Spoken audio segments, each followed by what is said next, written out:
So, you have a Spong coffee grinder. Maybe you found it in your cupboard or something. Maybe you got it online. Maybe you got it at a flea market. Owning this thing is kind of like owning a gun. Now, when I say that, I mean that you have to take it apart regularly and clean it. You can't just spray water through here and expect it to be clean enough for you to grind rice after you've ground some coffee. But the great thing about this thing is that you can grind both and end up with a fine powder. Now, one of the cool things about this little guy is that it's adjustable. So you can actually control the size of the grind that you get. If you turn it, counterclockwise, see like this, you're gonna get a looser grind with bigger nuggets, I guess, a rougher powder. And if you turn it clockwise, you're going to, and you can adjust this little stopper too, so you can really adjust it. It's very customizable. The tighter you turn it, the finer the powder. So I'm gonna do a little demonstration. Here we have some rice. I'm gonna add it to the little bell right here. Get it all out. Some water in the cup. So the rice had stuck to it, but now the cup is nice and empty. I'm gonna put the cup underneath where the little spout is. You can see that's where the little spout is right there. And I'm gonna go ahead and just grind. Now when you're grinding with this thing, you're gonna wanna use a motion like this. It just makes it a lot easier because to crank it fully is gonna be difficult. So this is perfectly acceptable to get the result that you want. So now you can see I've turned it clockwise, this little knob here, and we're getting a very fine rice powder coming out.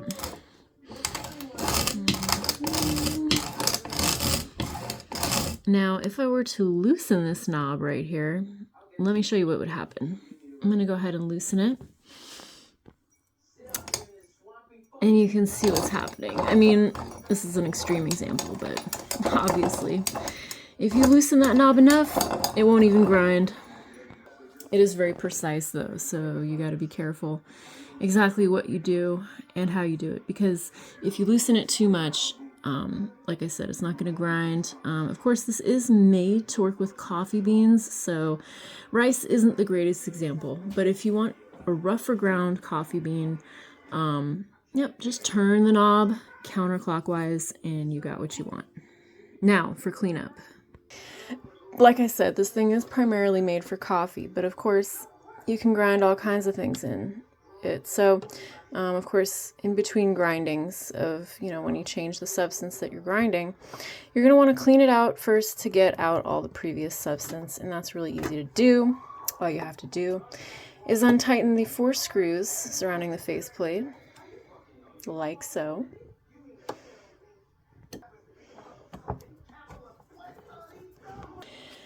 So now you can see I got 4 screws lying on the countertop and the faceplate is basically loose. Then you're going to want to detach this screw. Easy peasy. Easy peasy, I'm telling you. This thing comes right out. And once you loosen it enough with the screwdriver, you can just use your fingers to take the rest off.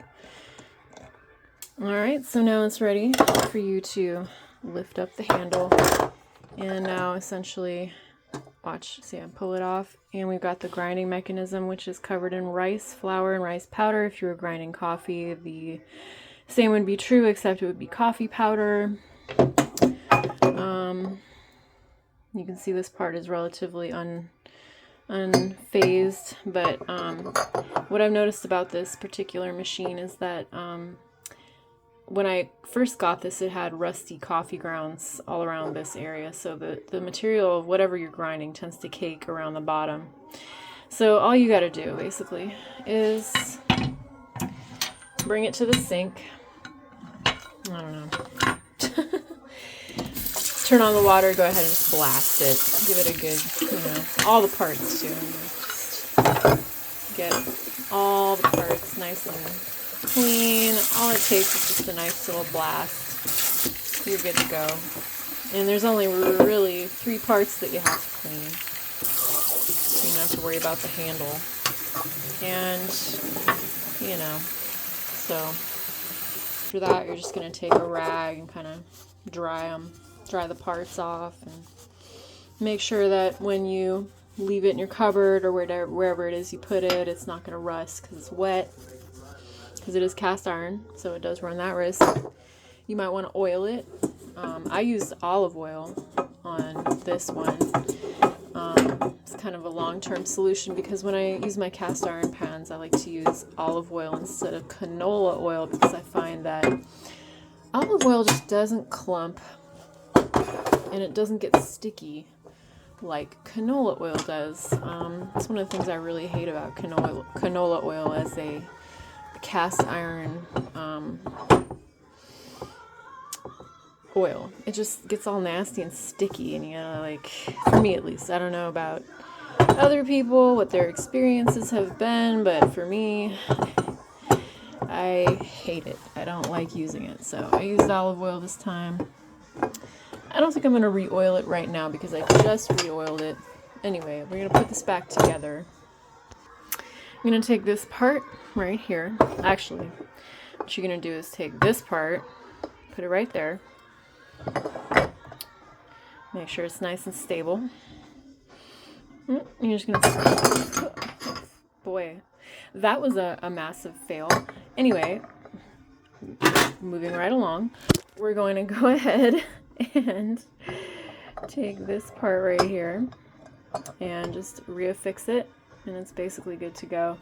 All you have to do is reattach the screws, and feel free to use your fingers until you achieve finger tightness, and then finish it off with a screwdriver like last time. Makes it easy.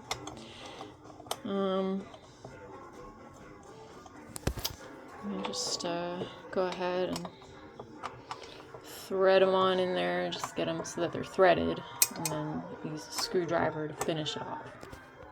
Alright, this has been refastened. Now all you gotta do is put the handle back on. Easy peasy.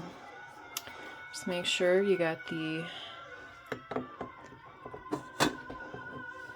fits in nice and snug. And it's gonna be a little bit recessed, but that's on purpose. Again, just finger tighten until you need to use the screwdriver. And you're not gonna need to use that very much, because it really just tightens almost immediately. And bingo, you're good to go, you're ready to go. You're ready to reattach it to the table. Of course, there are wall attachments for this thing, which make it extra stable if you're using it to grind coffee, which makes sense because you're not going to want your table to shift around. So, anyway, the beautiful Spong Co. Made in England, #2 cast iron coffee grinder, table mount, wall mount coffee grinder. Who knows when this was made? These go for about 40, 50, 60 bucks on eBay. Great little thing to have in your kitchen. Hope you enjoyed the video and have a great day.